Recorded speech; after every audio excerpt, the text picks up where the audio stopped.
सभी को जय श्री कृष्ण। आज श्रावण मास के शुक्ल पक्ष की आखिरी गुरुवार है और इस गुरुवार पर हमें गुरुवार की व्रत कथा जरूर सुननी चाहिए। इस कथा के श्रवण करने से भगवान विष्णु प्रसन्न होते हैं, बृहस्पति देव प्रसन्न होते हैं। जिनके कुंडली में गुरु कमजोर अवस्था में हो या खराब अवस्था में हो तो कथा को श्रवण करने से, बृहस्पतिवार का व्रत करने से वो मजबूत होते हैं और उनका जो रुका हुआ काम है वो होने लग जाता है। तो इस कारण से इस कथा को आप पूरा जरूर सुनिएगा, क्योंकि पूरा सुनने से ही पूरा फल की प्राप्ति होती है। तो आइए अब हम बृहस्पति देव का पुण्य देने वाली कथा का श्रवण करते हैं। बोलिए विष्णु भगवान की जय, बोलिए बृहस्पति देव की जय। बहुत प्राचीन काल में एक ब्राह्मण रहता था। वह बहुत ही गरीब था। उसके यहाँ कोई संतान भी नहीं थी। उसकी स्त्री बहुत मलिनता के साथ रहती थी। वह स्नान न करती थी, किसी देवता का पूजन न करती थी। इससे ब्राह्मण देवता बड़े दुखी थे। बेचारे बहुत कुछ कहते थे किंतु उसका परिणाम कुछ न निकलता था। भगवान की कृपा से ब्राह्मण की स्त्री कन्या के रूप में रत्न पैदा हुई। कन्या बड़ी होने पर स्नान करके विष्णु भगवान का जाप व बृहस्पतिवार का व्रत करने लगी। अपने पूजन पाठ को समाप्त करके विद्यालय जाती तो मुट्ठी में जौ भर के ले जाती और पाठशाला के मार्ग में डालते जाती। ये जौ स्वर्ण के हो जाते। लौटते समय उसे बीन कर घर ले आती थी। एक दिन वह बालिका सूप में उस सोने के जौ को फटक कर साफ कर रही थी कि उसके पिता ने देख लिया और कहा, हे बेटी, सोने के जौ के लिए सोने का सूप होना चाहिए। दूसरे दिन बृहस्पतिवार था। इस कन्या ने व्रत रखा और बृहस्पति देव से प्रार्थना करके कहा, मैं आपकी पूजा सच्चे मन से की है तो मेरे लिए सोने का सूप दे दो। बृहस्पति देव ने उसकी प्रार्थना स्वीकार कर ली और रोजाना की तरह वह कन्या जौ फैलाती हुई जाने लगी। जब लौट कर जौ बीन रही थी तो बृहस्पति देव की कृपा से उसे सोने का सूप मिला। उसे वह घर ले आई और उसमें जौ साफ करने लगी, परंतु उसकी माँ का वही ढंग रहा। एक दिन की बात है, वह कन्या सोने के सूप में जौ साफ कर रही थी। उसी समय शहर का राजपुत्र वहां से होकर निकला और उस कन्या के रूप और कार्य को देखकर मोहित हो गया और अपने घर आकर भोजन जल त्याग कर उदास होकर लेट गया। राजा को इस बात का जब पता लगा तो अपने प्रधानमंत्री के साथ उसके पास गए और बोले, बेटा, तुम्हें किस बात का कष्ट है? किसने तेरा अपमान किया है अथवा और कोई कारण है तो हमसे कहो, मैं वही कार्य करूंगा जिससे तुम्हें प्रसन्नता हो। अपने पिता की राजकुमार ने बातें सुनी तो वह बोला, मुझे आपकी कृपा से किसी बात का दुख नहीं है। किसी ने मेरा अपमान भी नहीं किया है, परंतु उस लड़की से विवाह करना चाहता हूँ जो सोने के सूप में जौ साफ कर रही। यह सुनकर आश्चर्य में पड़ गया राजा और बोला, बेटा,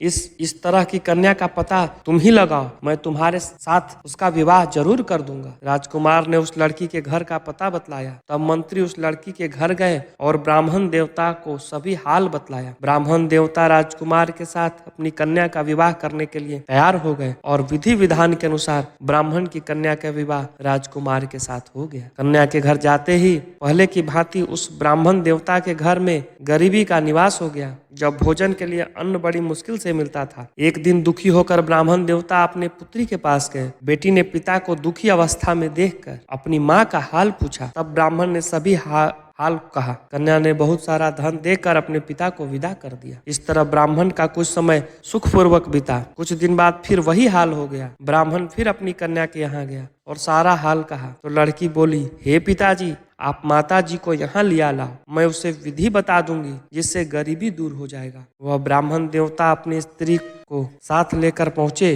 तो अपनी माँ को समझाने लगी, हे माँ, तुम प्रातः काल सबसे पहले स्नान आदि करके विष्णु भगवान का पूजन करो तो सब दरिद्रता दूर हो जाएगी। परंतु उसकी माँ ने एक भी बात नहीं मानी। सुबह उठकर अपनी पुत्री के बच्चों के जूठन खा लिया। इससे उसकी पुत्री को भी गुस्सा आया और एक रात को कोठरी से सभी सामान निकाल दिया और अपनी माँ को उसी में बंद कर दिया। प्रातः काल उसे निकाला तथा स्नान आदि करा के पाठ करवाया तो उसकी माँ की बुद्धि ठीक हो गई और फिर प्रत्येक बृहस्पतिवार को व्रत रखने लगे। इस व्रत के प्रभाव से उसके माँ पिता बहुत ही धनवान और पुत्रवान हो गए और बृहस्पति देव के प्रभाव से इस लोक में सुख भोग करके अंत में स्वर्ग वैकुंठ को प्राप्त हुए। बोलिए विष्णु भगवान की जय, बोलिए बृहस्पति देव की जय।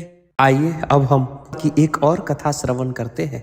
भारतवर्ष में एक प्रतापी और महादानी राजा राज्य करता था। वह नित्य गरीब और ब्राह्मणों की सहायता करता था। यह बात उसकी रानी को अच्छी नहीं लगती थी। वह न तो गरीब को दान देती थी और न ही भगवान का पूजन करती थी, और राजा को भी दान देने से मना किया करती थी। एक दिन राजा शिकार खेलने वन को गए हुए थे, तो रानी महल में अकेली थी। उसी समय बृहस्पति देव साधु का वेश बनाकर राजा के महल में भिक्षा के लिए गए और भिक्षा मांगने लगे। तो रानी ने भिक्षा देने से इनकार कर दिया और कहा, हे साधु महाराज, मैं तो दान पुण्य से तंग आ गई हूँ। मेरा पति सारा धन लुटाते रहते हैं। मेरी इच्छा है कि हमारा सारा धन नष्ट हो जाए और फिर न रहेगा बांस और न बजेगी बांसुरी। साधु ने कहा, हे देवी, तुम तो बड़ी विचित्र हो। धन संतान तो सभी चाहते हैं, पुत्र और लक्ष्मी तो पापी के घर में भी होना चाहिए। यदि तुम्हारे पास अधिक धन है तो भूखों को भोजन दो, प्यासों को पानी पिलाओ, मुसाफिरों के लिए धर्मशालाएं खुलवाओ। जो निर्धन अपनी कुंवारी कन्या का विवाह नहीं कर सकते हैं, उनका विवाह करा दो। ऐसा और कई काम है जिनके करने से तुम्हारा यश लोक परलोक में फैलेगा। परंतु रानी पर उपदेश का कोई प्रभाव न पड़ा। वह बोली, महाराज, आप मुझे कुछ न समझाएं। मैं ऐसा धन नहीं चाहती जो हर जगह बांटती फिरूं। साधु ने उत्तर दिया, यदि तुम्हारी ऐसी ही इच्छा है तो तथास्तु। तुम ऐसा करना कि बृहस्पतिवार को घर लीपकर पीली मिट्टी से अपना सिर धोकर स्नान करना और भट्ठी चढ़ाकर कपड़े धोना। ऐसा करने से तुम्हारा सारा धन नष्ट हो जाएगा। इतना कहकर वह साधु महाराज वहां से चले गए। साधु के अनुसार कई बातों को पूरा करते हुए रानी को केवल 3 बृहस्पतिवार ही बीते थे कि उसका समस्त धन संपत्ति नष्ट हो गया। भोजन के लिए राजा का परिवार तरसने लगा। तब एक दिन राजा ने रानी से बोला, हे रानी, तुम यहीं रहो, मैं दूसरे देश को जाता हूँ, क्योंकि यहाँ पर सभी लोग मुझे जानते हैं, इसलिए मैं कोई छोटा कार्य नहीं कर सकता। ऐसा कहकर राजा परदेश चला गया। वहाँ वह जंगल से लकड़ी काट कर लाता और शहर में बेचता। इस तरह वह अपना जीवन बिताने लगा। इधर राजा के परदेश जाते ही रानी और दासी दुखी रहने लगी। एक बार जब रानी और दासी को 7 दिन तक भोजन बिना रहना पड़ा, तो रानी ने अपनी दासी से कहा, हे दासी, पास ही के नगर में मेरी बहन रहती है, वह बड़ी धनवान है। तू उसके पास जा और कुछ ले आ, ताकि थोड़ी बहुत गुजर बसर हो जाए। दासी रानी की बहन के पास गई। उस दिन गुरुवार था और रानी की बहन उस बृहस्पतिवार व्रत की कथा सुन रही थी। दासी ने रानी की बहन को अपनी रानी का संदेश दिया, लेकिन रानी की बड़ी बहन ने कोई उत्तर नहीं दिया। जब दासी को रानी की बहन से कोई उत्तर न मिला तो वह बहुत दुखी हुई और गुस्सा भी आया। दासी ने वापस आकर रानी को सारी बात सुना दी। सुनकर रानी ने अपने भाग्य को कोसा। उधर रानी की बहन ने सोचा कि मेरी बहन की दासी आई थी, परंतु मैं उससे नहीं बोला, इससे वह बहुत दुखी हुई होगी। कथा सुनकर और पूजन को समाप्त करके वह अपने बहन के घर आई और कहने लगी, हे बहन, मैं बृहस्पतिवार का व्रत कर रही थी, तुम्हारी दासी मेरे घर आई, परंतु जब तक कथा होती तब तक न तो उठते और न ही बोलते हैं, इसलिए मैंने नहीं बोला। कहो दासी, क्यों आई थी? रानी बोली, बहन, तुमसे क्या छुपाऊं, हमारे घर में खाने तक को अनाज नहीं था। ऐसा कहते कहते रानी की आंखें भर आई। उसने दासी समेत पिछले 7 दिनों से भूखे रहने तक की बात अपनी बहन को विस्तार पूर्वक सुना दी। रानी की बहन बोली, देखो बहन, भगवान बृहस्पति देव सबकी मनोकामना को पूर्ण करते हैं। देखो, शायद तुम्हारे घर में अनाज रखा हो। पहले तो रानी को विश्वास ही नहीं हुआ, पर बहन के आग्रह करने पर उसने अपने दासी को अंदर भेजा तो सचमुच अनाज से भरा एक घड़ा मिल गया। यह देखकर दासी को बड़ी हैरानी हुई। दासी रानी से कहने लगी, हे रानी, जब हमको भोजन नहीं मिलता तो हम व्रत ही तो करते हैं, इसीलिए क्यों ना इनसे व्रत और कथा की विधि पूछ ली जाए, ताकि हम भी व्रत कर सकें। तब रानी ने अपने बहन से बृहस्पतिवार व्रत के बारे में पूछा। उसकी बहन ने बताया, बृहस्पतिवार के व्रत में चने की दाल और मुनक्का से विष्णु भगवान का केले की जड़ में पूजन करें तथा दीपक जलाएं, व्रत कथा सुने और पीला भोजन ही करें। इसमें बृहस्पति देव प्रसन्न होते हैं।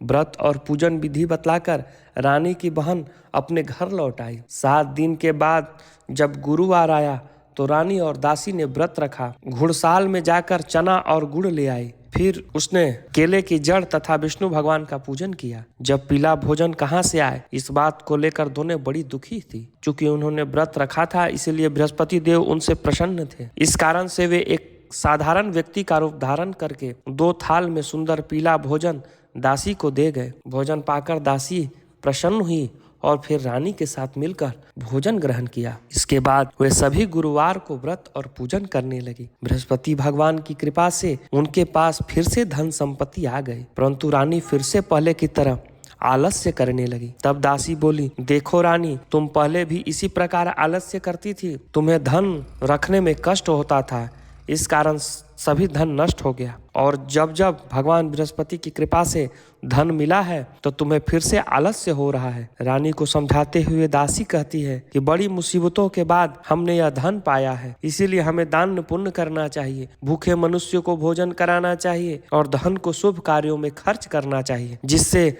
तुम्हारे कुल यश बढ़ेगा, स्वर्ग की प्राप्ति होगी और पितृ प्रसन्न होंगे।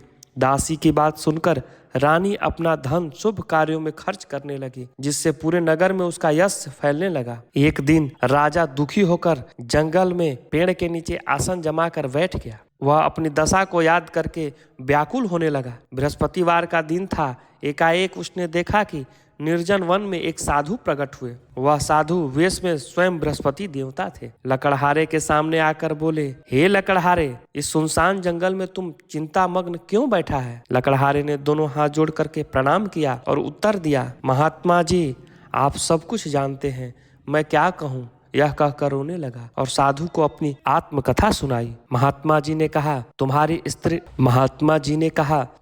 स्त्री ने बृहस्पतिवार के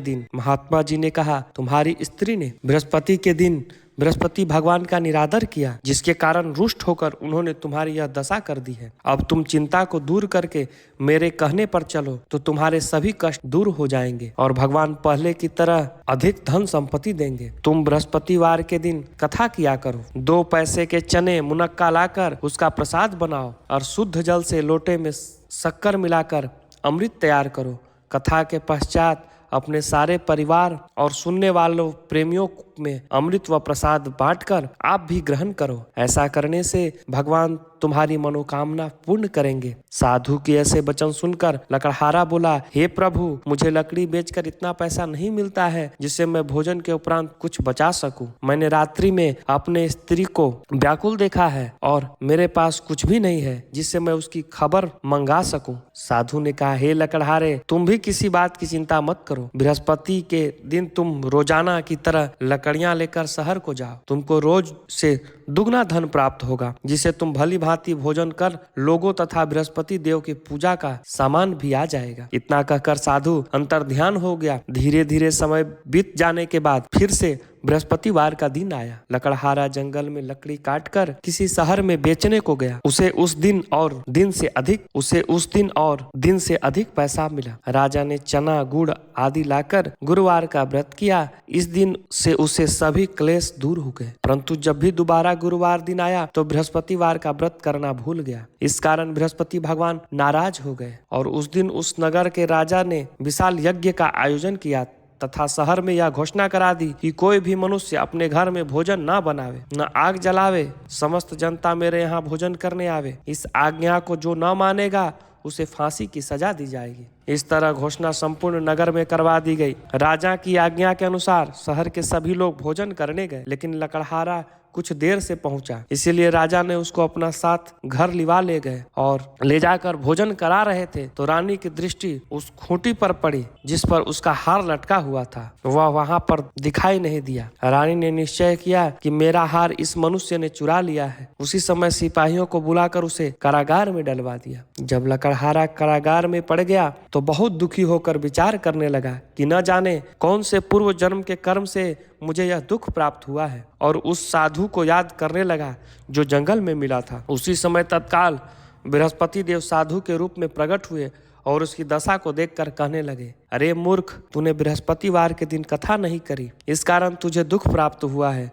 अब चिंता मत कर, बृहस्पतिवार के दिन कारागार के दरवाजे पर 4 पैसे पड़े मिलेंगे, उनसे तू बृहस्पति देव की पूजा करना, तेरे सभी कष्ट दूर हो जाएंगे। बृहस्पति के दिन उस 4 पैसे मिले। लकड़हारे ने कथा कही। उसी रात्रि को बृहस्पति देव ने उसे नगर के राजा को स्वप्न में कहा, हे राजन, तूने जिस आदमी को कारागार में बंद कर दिया है वह निर्दोष है, वह राजा है, उसे छोड़ दो। रानी का हार उसी खूंटी पर लटका है, अगर तूने ऐसा नहीं करेगा तो मैं तेरे राज्य को नष्ट कर दूंगा। इस तरह रात्रि के स्वप्न को देखकर राजा सुबह उठकर खूंटी पर हार देखकर लकड़हारे को बुलाकर क्षमा मांगी तथा लकड़हारे को योग्य सुंदर वस्त्र और आभूषण देकर विदा कर दिया। बृहस्पति देव की आज्ञा के अनुसार लकड़हारा अपने नगर को चल दिया। राजा जब अपने नगर के निकट पहुंचा तो उसे बड़ा आश्चर्य हुआ।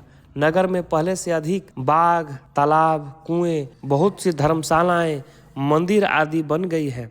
राजा ने पूछा, किसका बाग और धर्मशाला है? तब नगर के सब लोग कहने लगे, यह सब रानी और दासी के हैं। तो राजा को आश्चर्य हुआ और गुस्सा भी आया। जब रानी ने यह खबर सुनी कि राजा आ रहे हैं तो उसने दासी से कहा कि हे दासी, देख, राजा हमको कितनी बुरी हालत में छोड़कर गए थे। हमारी ऐसी हालत देखकर वह लौट ना जाए, इसीलिए तू दरवाजे पर खड़ी हो जा। आज्ञा के अनुसार दासी दरवाजे पर खड़ी हो गई। राजा आए तो उन्होंने अपने साथ लिवा लाई। तब राजा ने क्रोध करके अपनी रानी से पूछा, यह धन तुम्हें कैसे प्राप्त हुआ है? तब उसने कहा, हमें यह सब धन बृहस्पति देव के इस व्रत के प्रभाव से प्राप्त हुआ है। तब राजा ने निश्चय किया कि 7 रोज बाद तो सभी बृहस्पति देव की पूजा करते हैं, परंतु मैं प्रतिदिन 3 बार यह कथा तथा रोज व्रत किया करूंगा। अब हर समय राजा के दुपट्टे में चने की दाल बंधी रहती तथा दिन में 3 बार कथा करता और कथा सुनता। एक रोज राजा ने विचार किया कि चलो अपने बहन के यहाँ से हो आओ। इस तरह निश्चय करके राजा घोड़े पर सवार होकर अपने बहन के यहाँ चलने लगा। मार्ग में उसने देखा कि कुछ आदमी एक मुर्दे को लिए जा रहे हैं। उन्हें रोककर राजा कहने लगा, अरे भाइयों, मेरी बृहस्पति देव की कथा सुन लो। वे बोलो, लो, हमारा तो आदमी मर गया है, इसको अपनी कथा की पड़ी है। परंतु कुछ आदमी बोलो, अच्छा कहो, हम तुम्हारी कथा भी सुनेंगे। राजा ने दाल निकाली और जब कथा आधी हुई तो मुर्दा हिलने लगा, और जब कथा समाप्त हो गई तो राम राम करके मनुष्य उठकर खड़ा हो गया। आगे मार्ग में उसने एक किसान खेत में हल चलाता मिला। राजा ने उसे देखकर और उससे बोला, अरे भैया, तुम मेरी बृहस्पतिवार की कथा सुन लो। किसान बोला, जब तक मैं तेरी कथा सुनूंगा तब तक 4 हरैया हर जोत लूंगा। जा अपनी कथा किसी और को सुनाना। इस तरह राजा आगे चलने लगा। राजा के हटते ही बैल पछाड़ खाकर गिर गया तथा किसान के पेट में बड़ी जोर का दर्द होने लगा। उसी समय उसकी माँ रोटी लेकर आई। उसने जब यह देखा तो अपने पुत्र से सब हाल पूछा और बेटे ने सभी हाल कह दिया। तो बुढ़िया दौड़ी दौड़ी उस घुड़सवार के पास गई और बोली कि मैं तेरी कथा सुनूंगी, तू अपनी कथा मेरे खेत पर चलकर ही कहना। राजा ने बुढ़िया के खेत पर जाकर कथा कही, जिसके सुनते ही बैल उठकर खड़े हो गए। किसान का पेट का दर्द भी सही हो गया। राजा अपने बहन के घर पहुंचा। बहन ने भाई की खूब मेहमान नवाजी की। दूसरे रोज प्रातःकाल राजा जगा तो वह देखने लगा कि सब लोग भोजन कर रहे हैं। राजा ने अपने बहन से कहा, ऐसा कोई मनुष्य है जिसने भोजन नहीं किया है? वह मेरी बृहस्पतिवार की कथा सुन ले। बहन बोली, हे भैया, यह देश ऐसा ही है कि पहले यहाँ लोग भोजन करते हैं, बाद में दूसरा काम करते हैं। अगर कोई पड़ोस में हो तो देख। वह ऐसा कहकर देखने चली गई, परंतु उसे कोई ऐसा व्यक्ति नहीं मिला जिसने भोजन न किया हो। अतः वह एक कुम्हार के घर गई जिसका लड़का बीमार था। उसे मालूम हुआ कि उसके यहाँ 3 रोज से किसी ने भोजन नहीं किया है। रानी ने अपने भाई की कथा सुनने के लिए उस कुम्हार को कहा तो वह तैयार हो गया। राजा ने जाकर बृहस्पतिवार की कथा कही, जिसको सुनकर उसका लड़का ठीक हो गया। अब तो राजा की प्रशंसा होने लगी। एक रोज राजा ने अपने बहन से कहा कि हे बहन, हम अपने घर को जाएंगे, तुम भी तैयार हो जा। तब राजा की बहन ने अपनी सास से कहा तो सास ने कहा कि चली जा, परंतु अपने लड़के को मत ले जाना, क्योंकि तेरा भाई के यहाँ कोई औलाद नहीं है। बहन ने अपने भैया से कहा, हे भैया, मैं तो चलूंगी पर कोई बालक नहीं जाएगा। राजा बोला, जब कोई बालक नहीं चलेगा तब तुम भी क्या करोगी? बड़े दुखी मन से राजा अपने नगर को लौट आया। राजा ने अपनी रानी से कहा कि हम निर्वंशी हैं, हमारा मुख देखने का धर्म नहीं है और कुछ भोजन आदि नहीं किया। रानी बोली, हे प्रभु, बृहस्पति देव ने हमें सब कुछ दिया है वह हमें औलाद भी अवश्य देंगे। उसी रात को बृहस्पति देव ने राजा को स्वप्न में कहा, हे राजा उठ, सभी सोच त्याग दे, तेरी रानी गर्भ से है। राजा की बात यह सुनकर बड़ी खुशी हुई और 9वें महीने में उसके गर्भ से एक सुंदर पुत्र उत्पन्न हुआ। तब राजा बोला, हे रानी, स्त्री बिना भोजन के रह सकती है पर बिना कहे नहीं रह सकती है। जब मेरी बहन आवे तो तुम उससे कुछ मत कहना। रानी ने सुनकर हाँ कर दिया। जब राजा की बहन ने यह शुभ समाचार सुना तो वह बड़ी खुश हुई तथा बधाई लेकर अपने भाई के यहाँ आई। तब रानी ने कहा, घोड़ा चढ़कर तो नहीं आई, गधी चढ़ के आई। राजा की बहन बोली, भाभी, मैं इस प्रकार न कहती तो तुम्हें औलाद कैसे मिलता। बृहस्पति देव ऐसे ही हैं, जैसे जिसके मन में मनोकामना है सभी को पूर्ण करते हैं। जो सदा भावना पूर्वक बृहस्पतिवार का व्रत करता है तथा कथा पढ़ता या सुनता है और दूसरों को सुनाता है तो बृहस्पति देव उसकी सभी मनोकामना पूर्ण करते हैं। भगवान बृहस्पति देव उसकी सदैव रक्षा करते हैं तथा संसार में जो मनुष्य सद्भावना से भगवान जी का पूजन व्रत सच्चे मन से करता है तो उसकी सभी मनोकामनाएं पूर्ण होते हैं। जैसे सच्ची भावना से रानी और राजा ने उनकी कथा का गुणगान किया तो उनकी सभी इच्छाएं बृहस्पति देव ने पूर्ण की। एक भगवान विष्णु की बड़ी ही दुर्लभ कथा का श्रवण करते हैं। एक बार भगवान विष्णु और योग माया गरुड़ पर बैठकर कैलाश पर्वत पर गए। द्वार पर गरुड़ देव को छोड़कर श्री हरि और योग माया भगवान शिव से मिलने अंदर चले गए। तब कैलाश की प्राकृतिक शोभा को देखकर गरुड़ भगवान मंत्र मुग्ध हो गए। तभी उनकी नजर एक खूबसूरत छोटी सी चिड़िया पर पड़ी। चिड़िया काफी सुंदर थी। गरुड़ जी का सारा ध्यान उस सुंदर चिड़िया की तरफ आकर्षित होने लगे। उसी समय कैलाश पर यमराज पधारे और अंदर जाने से पहले उन्होंने उस छोटे से पक्षी को आश्चर्य की दृष्टि से देखा। गरुड़ समझ गया कि उस चिड़िया का अंत निकट है और यमदेव कैलाश से निकलते ही उसे अपने साथ यमलोक ले जाएंगे। गरुड़ जी को बहुत ही दया आ गई। इतनी छोटी सी और सुंदर चिड़िया को मरता हुआ नहीं देख सकते थे, इसीलिए उन्होंने उसे अपने पंजे में दबाया और कैलाश से हजारों कोस दूर एक जंगल में चट्टान के ऊपर जाकर छोड़ दिया और खुद वापस कैलाश पर आ गए। आखिरकार जब यम बाहर आए तो गरुड़ ने पूछ ही लिया कि आपने उस चिड़िया को इतना आश्चर्य भरी नजरों से क्यों देखा था। तब यम बोले, गरुड़, जब मैं उस चिड़िया को देखा तो जब मुझे ज्ञात हुआ कि वह चिड़िया कुछ ही पल के बाद यहाँ से हजारों कोस दूर एक नाग द्वारा खा ली जाएगी। मैं सोच रहा था कि वो इतनी जल्दी इतनी दूर कैसे जाएगी, पर अब जब वो यहाँ नहीं है तो निश्चित ही वह मर चुकी होगी। गरुड़ समझ गए कि मृत्यु टाले नहीं टलती है, चाहे कितनी भी चतुराई की जाए। इसीलिए श्री कृष्ण कहते हैं, करता तू वह है जो तू चाहता है, परंतु होता वह है जो मैं चाहता हूँ। कर तू वह जो मैं चाहता हूँ, फिर होगा वो जो तू चाहेगा। व्रत का कथा संपन्न हुआ। कथा श्रवण करने के बाद हमें आरती जरूर करनी चाहिए। तो आइए हम बृहस्पति देव की आरती करते हैं। ओम चंद्रमा मनसो चक्षुः सूर्यो अजायत श्रोत्राद्वायुश्च प्राणश्च मुखात् अग्निरजायत। जय बृहस्पति देवा, ओम जय बृहस्पति देवा। छिन छिन भोग लगाऊं, छिन छिन भोग लगाऊं, कदली फल मेवा। ओम जय बृहस्पति देवा, तुम पूरण परमात्मा, तुम अंतर्यामी, स्वामी तुम अंतर्यामी। जगत पिता जगदीश्वर, जगत पिता जगदीश्वर, तुम सबके स्वामी। ओम जय बृहस्पति देवा, चरणामृत निज निर्मल, सब पातक हरता, स्वामी सब पातक हरता। सकल मनोरथ दायक, सकल मनोरथ दायक, कृपा करो भरता। ओम जय बृहस्पति देवा, तन मन धन अर्पण कर, जो जन शरण पड़े, स्वामी जो जन शरण पड़े, प्रभु प्रगट तब होकर, प्रभु प्रगट तब होकर, आकर द्वार खड़े। ओम जय बृहस्पति देवा। दीन दयाल दयानिधि भक्तन हितकारी स्वामी भक्तन हितकारी। पाप दोष सब हरता पाप दोष सब हरता भव बंधन हारी। ओम जय बृहस्पति देवा सकल मनोरथ दायक सब संशय तारो स्वामी सब संशय तारो। विषय विकार मिटाओ विषय विकार मिटाओ संतन सुख कार्य।